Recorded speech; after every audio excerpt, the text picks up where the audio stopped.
તો સત્તાની આ સેમીફાઇનલ અને સ્થાનિક સ્વરાજની ચૂંટણીમાં ભારતીય જનતા પાર્ટીની ખાસ તો કોર્પોરેશનમાં એટલે કે મહાનગર 15 મહાનગરપાલિકામાં જોરદાર પ્રચંડ વિજય થયો છે અને તેની સાથે જિલ્લા પંચાયત તાલુકા પંચાયતમાં પણ રસાકસી રહી પણ એ તમામની વચ્ચે બીજેપીએ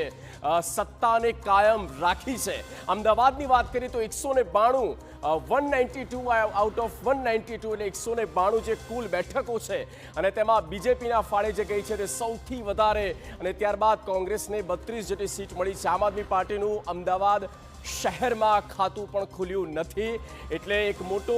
સેટબેક ચોક્કસ કહી શકાય આપ માટે અને સાથે અન્ય પક્ષોમાં પણ કોઈ ખાસ એવો અહીંયા કોઈ એ ચમત્કાર ન દેખાયો પણ ભારતીય જનતા પાર્ટી ખાસ તો જેટલા પણ બેઠક પર હતી અને તમામ સીટ્સ પર એ કન્ટિન્યુઅસ તેમણે આ બીજેપી રહ્યું છે અને આ એક મોટી બાબત કહી શકાય કે લોકોએ ભાજપ પર ભરોસો રાખ્યો છે। આ તો વાત થઈ મહાનગરપાલિકાની જેટલી નવી મહાનગરપાલિકા ભળી છે અને તેના લોકોએ પણ ભરોસો રાખ્યો જે મોટી બાબત કહી શકાય। સુરતની પણ વાત કરીએ તો સુરતમાં જ્યાં 120 એ કુલ બેઠક અને 120માંથી 115 બેઠક પર ભારતીય જનતા પાર્ટી આ જુઓ ગઈ વખતે જે રિઝલ્ટ આવ્યા હતા ને તેનાથી એક મોટી બાબત એ છે કે એક મોટો ઉલટફેર ચોક્કસ થયો છે અને તે ગયો છે બીજેપીના ફાળે 115 બેઠક ત્યારબાદ કોંગ્રેસના ફાળે 1 બેઠક આવી અને આમ આદમી પાર્ટી સીધી આવી ગઈ 4 બેઠક પર જે ગઈ વખતે એટલે કે ગત ટર્મમાં આમ આદમી પાર્ટીનું જબરદસ્ત પરફોર્મન્સ રહ્યું હતું અને તેમાં એક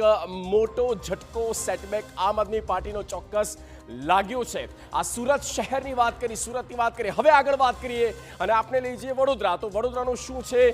રિઝલ્ટ તે પણ જુઓ આપની સ્ક્રીન પર વડોદરા 76 બેઠક અને તેમાંથી 69 ભારતીય જનતા પાર્ટી આ એક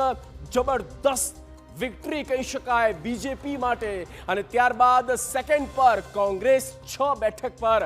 સીમિત થઈ ગઈ। આ વડોદરાનું રિઝલ્ટ છે। વડોદરામાં પણ છેલ્લી ઘડીમાં જે ધુમાધાર પ્રચાર થયો અને તેમાં જોયું કે કઈ રીતે કેવા પ્રકારનું પોલરાઇઝેશન કરવાના પ્રયત્નો થયા પણ જનતાએ ભરોસો રાખ્યો બીજેપી પર। આમ આદમી પાર્ટી 0 ત્યાં ખાતું વડોદરામાં આમ આદમી પાર્ટીનું ન ખુલી શક્યું અને અન્યના ફાળે જાય છે 1 બેઠક જે ઘટક પક્ષો છે તેમાં MIM હોય કે પછી SP કેમ ન હોય અને તેમાંથી 1 બેઠક જે છે તે અન્યના ફાળે ગઈ છે। તો ઓવરઓલ શહેર જ્યાં ભાજપ અત્યારે દેખાયું છે અને તેના કારણે અત્યારે ફરી એક વખત જ્યારે બીજેપી પર ભરોસો અને હવે આગળ વાત કરીએ આપણે સૌરાષ્ટ્રની પણ વાત કરીએ અને રાજકોટની ખાસ તો વાત કરીએ। રાજકોટ મહાનગરપાલિકાનું ચિત્ર શું કહે છે તો જુઓ રાજકોટમાં 72 બેઠક અને તેમાંથી ભારતીય જનતા પાર્ટીના ફાળે ગઈ 65 સીટ બીજેપી કોંગ્રેસના ફાળે જાય છે 7 બેઠક અને આમ આદમી પાર્ટીનું રાજકોટમાં કંઈ ખાસ ન ઉકળ્યું અન્યમાં પણ 0 છે અને કોંગ્રેસે આ વખતે જે પ્રદર્શન જે અપેક્ષિત હતું તે પ્રકારે ના થયું પણ અન્ય મહાનગરપાલિકા કરતાં સારું પરફોર્મન્સ જે છે તે રાજકોટમાં કોંગ્રેસનું આપણે કહી શકીએ છીએ અને આજનો દિવસ ગુજરાતના રાજકારણમાં અત્યંત મહત્વનો રહ્યો। મહાનગરોની સત્તાની ચાવી નક્કી કરતી કોર્પોરેશન ચૂંટણીમાં ભાજપે ફરી એકવાર પોતાની દબદબાભરી હાજરી નોંધાવી। શહેરની જનતાએ વિકાસના મુદ્દા પર વિશ્વાસ વ્યક્ત કર્યો અને ભાજપને એક મજબૂત બહુમતી પણ આપી। બીજી તરફ ગ્રામ્ય અને સાથે અર્ધ શહેરી વિસ્તારો એટલે કે નગરપાલિકા અને પાલિકાની ચૂંટણીમાં એક રસપ્રદ ટક્કર જોવા મળી।